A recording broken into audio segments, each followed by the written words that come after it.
মেট্রোর ব্লু লাইনে লাগাতার বিপত্তি, আর অবশেষে তাই আসরে মেট্রো কর্তৃপক্ষ শহীদ ক্ষুদিরাম স্টেশনের শেষে ওয়াই লাইন তৈরির সিদ্ধান্ত নেওয়া হয়েছে। টার্ন আউট বা ওয়াই লাইন তৈরির জন্য রবিবার মেট্রো পরিষেবায় কাটছাঁট। রবিবার সকাল থেকে দুপুর 3টে পর্যন্ত টালিগঞ্জ শহীদ ক্ষুদিরাম পরিষেবা বন্ধ, আর মেট্রো রেক ঘোরাতে আর সমস্যা হবে না। এতদিন কবি সুভাষ স্টেশনে মেট্রো ঘোরানো হতো, আর এখন কবি সুভাষ স্টেশন সম্পূর্ণ বন্ধ, তাই ট্রেন নিয়ে যাওয়া বিপজ্জনক। কথা বলবো, আরো বিস্তারিতভাবে জানবো। আমার সঙ্গে সরাসরি রয়েছেন আমাদের প্রতিনিধি অয়ন ঘোষাল। অয়ন, এই গোটা বিষয় নিয়ে মেট্রো সূত্রে কি তথ্য তোমার কাছে রয়েছে, বিস্তারিত জানো।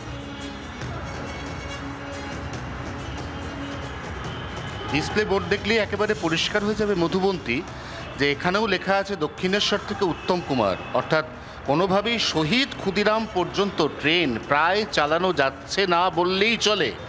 অর্থাৎ এই যে মেট্রোগুলো এই মুহূর্তে যাতায়াত করছে, আজকে শুক্রবার ঘড়ির কাঁটায় সকাল 9:30, অর্থাৎ এই মুহূর্তে যদি কোনো যাত্রী মনে করে থাকেন তিনি ব্রিজি অর্থাৎ শহীদ ক্ষুদিরাম অথবা কবি নজরুল অথবা মাস্টারদা সূর্য সেন অথবা নেতাজি অর্থাৎ উদ্ঘাট সেখান থেকে ট্রেনে উঠবেন, তাহলে তিনি কিন্তু উঠতে পারছেন না, কারণ সেখানে সত্যিই ট্রেন চালানো যাচ্ছে না। কিভাবে চলবে?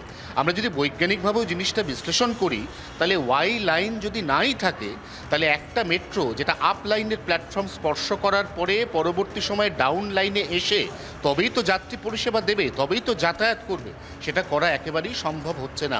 মেট্রো কর্তৃপক্ষ তার প্রত্যেকটি কমিউটার বা যাত্রীকে আশ্বস্ত করছেন যে এই যে কাজ, এটা শনিবার অর্থাৎ আগামীকাল সারাদিনের পরিষেবা শেষে রাত 11টা থেকে শুরু হয়ে রবিবার বিকেল 3টে পর্যন্ত মহানায়ক উত্তম কুমার থেকে ব্রিজি অর্থাৎ শহীদ ক্ষুদিরাম পরিষেবা সম্পূর্ণ বন্ধ রেখে যে ওয়াই লাইন পাতার কাজটা হবে, সেই কাজটা শেষ হয়ে গেলে এই জটিলতা, এই সমস্যা আর থাকবে না। তার কারণ ওয়াই লাইনটা যেটা এখনও পর্যন্ত কবি সুভাষে রয়েছে, যে স্টেশনটা অ্যাবান্ডন, যে স্টেশনটা পরিত্যক্ত, এতদিন পর্যন্ত ব্রিজি অর্থাৎ শহীদ ক্ষুদিরামে একটি মেট্রো রেক ভ্যাকেট করে খালি করে শুধুমাত্র ঘোরানোর জন্য নিয়ে যাওয়া হতো কবি সুভাষে। কিন্তু দেখা যাচ্ছে কবি সুভাষে যখন একটা খালি রেক সেটাও চলছে, তখনও যে মাত্রার ভাইব্রেশন হচ্ছে তাতে কবি সুভাষ স্টেশন তার ডেমোলিশন বা সম্পূর্ণ ভেঙে নতুন করে নির্মাণের কাজ বিঘ্নিত হতে পারে, আরও বড় বিপর্যয় ঘটতে পারে। মেট্রো কর্তৃপক্ষ সেই ঝুঁকিও নিতে পারছেন না, আবার ওয়াই লাইন না থাকার জন্য ট্রেনটাকে ঘোরাতেও পারছেন না।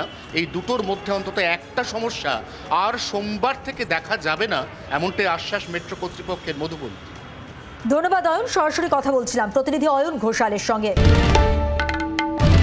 বাংলার আওয়াজ, বাঙালির আবেগ, জি 24 ঘন্টা।